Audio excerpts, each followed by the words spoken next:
Hello, hello mga kalongger. Magandang umaga po mga kalongger. So, isa na naman na warrior natin.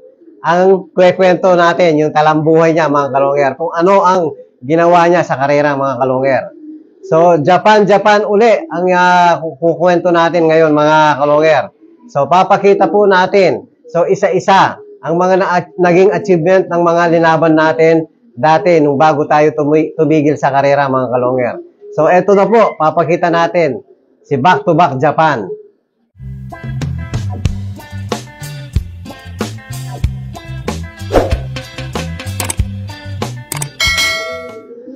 Hello mga kalongger. Ayan po, yung ibon natin na si Japan. So, ang kwento ni Japan, umpisahan natin mga kalongger.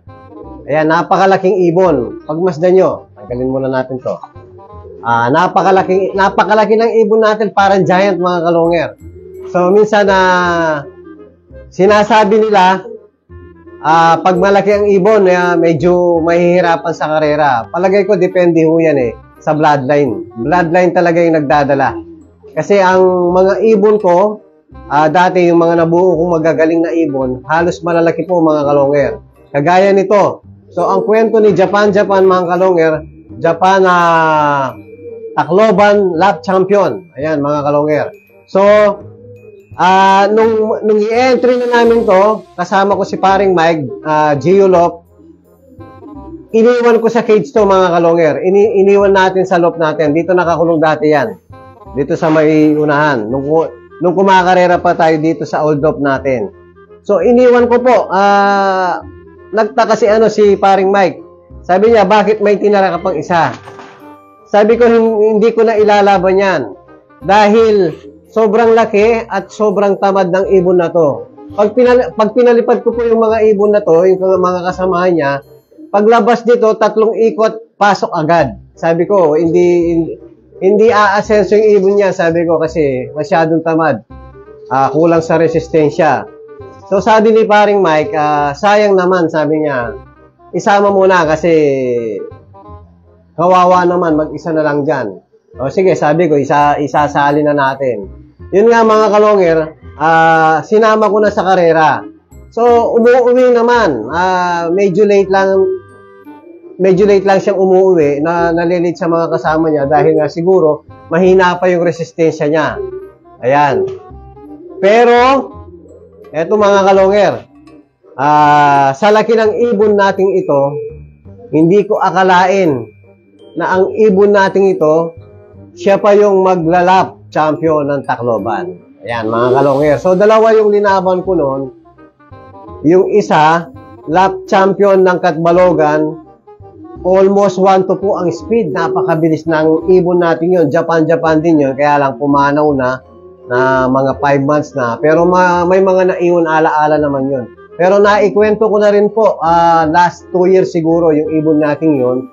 Ngayon, ito naman si lap champion. Sa laki ng ibon na to, hindi ako makapaniwala na magla-lap champion siya ng Tacloban. So, bali ang naging achievement nito, 4 ang trophy niya mga kalongger. Lap champion siya sa 2 club. Ayan, lap champion ng 2 club to mga kalongger. Tapos, sa isang club, pumasok pa siya ng 5th overall. Overallan derby, mga kalongger. Sa isang club naman, 7 overall siya. Kaya naka-4 na trophy si Dagul. Ang tawag natin sa ibon na to, si Dagul. Dahil nga napakalaki ng ibon natin. So, hindi ako makapaniwala na lalap champion pa tong laki na to. Japan mga kalongger. So ngayon, pinaris natin. Bago pala ako tumigil mga kalongger, 2016. So binili sa atin yung ibon na to. Dahil dinala ko na kay paring Mike, hindi na nga kumakarera. So may bumili sa ibon natin. Si Roland Season. So ngayon, biglang pumasyal si Roland. Dala-dala niya yung ibon, pinakita sa akin. Sabi ko, tuwang-tuwa ako dahil nakita ko ulit yung ibon natin, mga kalongger. Binabayba ko kay Roland, hindi niya po binenta. So, ang ginawa ni Roland, iniwan na yung ibon dito. Sabi niya, iiwan ko na yung ibon dyan.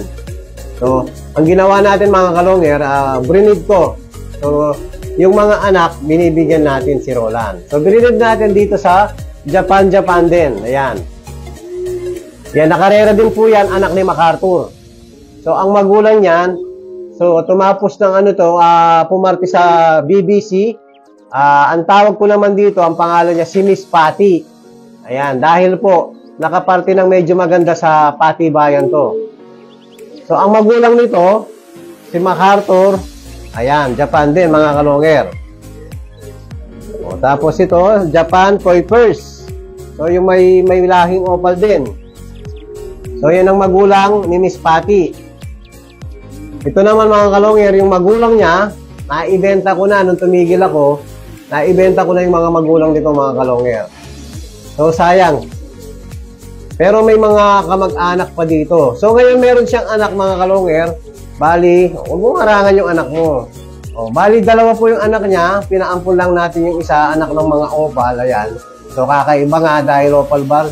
Yung isang pinaampun natin. So, ngayon, mga kalonger, naka-reserve na yung dalawang anak nito. Sinusundan yung camera natin, no? So, naka-reserve na po yung dalawang anak ni Dagul. Ayan. Japan po si Dagul. Wala pa akong nasingsingan na panlaban. Lahat po ng anak niya nabebenta po. Tapos yung sumunod dito, ang nakakuha naman si yung taga Quezon City, si Sir Rodney. Yan po, yun nakuha niya yung nauna rito na anak niya. So isa lang po yung naging anak niya bago to, so nakuha ni Sir Rodney ng Quezon City, mga kalonger. Ayan, napakalaking ibon. Hindi ko akalain mag-lalap champion tong ibon natin to. Kaya tuwang-tuwa tayo nang binalik ulit ni Roland sa atin. Ayan, maraming salamat kay Roland Season. Shoutout sa'yo. Ayan, so gagawa tayong mga stock din sa anak nito.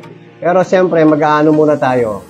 Yung susunod dito, kung hindi mabebenta, yung itlog ngayon, ilalaban natin, mga kalonger. Pero open pa rin sa mga naghahanap. Pwede rin pong pang-akot pa rin sa mga ano natin. Para sure ball na magagandang bloodline ang makukuha sa atin. Ayan. 4 po ang trophy ni Dagul. Yan, yung kwento ni Dagul. 2014 po si Dagul. Ayan yung leg band niya, oh. 2014. Yan, medyo may pupo yung leg band niya. Tapos meron personalized sa atin. Hanggang ngayon, andyan pa yung personalized niya. Hindi nila tinanggal, mga kalonger. Dati hindi naman ganito yung itsura ni Dagul, mga kalonger. Ngayon, parang naging borga na sa dahil nga siguro nagkakaedad na rin. Tapos, ang kwento ni Roland, mahilig daw makipag-away. Kaya naging ganyan yung ilong niya. Laging nakikipagbulihan sa mga kasama niya sa loob. So, kaya naging ganyan ang itsura ni Dagul. Japan, back-to-back, mga kalonger. O yan, namisa na rin yung update ko rin kayo sa mga ano natin, ibang breeder natin. So, babalik na natin tong ayan, namisa na si anak ni Chabak Hawk at saka ni Pato 1K. Ito nga ang kapares niya. Anak ni 808, kapatid ni Batani sa tatay, kapatid sa nanay ni Javier Clacker natin. So, yan po yung kwento ni Dagul, mga kalonger. Ayan, nagkwento ko na yung naging karera mo sa buhay mo. Ayan, at least, kahit mawala man si Dagul, napanood nyo na po at nalaman nyo na po yung kwento ni Dagul. So, yun lang po, mga kalonger. At kung bago pa lang kayo sa aking channel, huwag kalimutan mag-subscribe, like and share, at pakipindot na rin po yung notification bell, pati na rin po yung all, para updated po kayo sa mga bagong video natin. Yun lang po, mga kalonger. Maraming salamat po. Keep safe and God bless.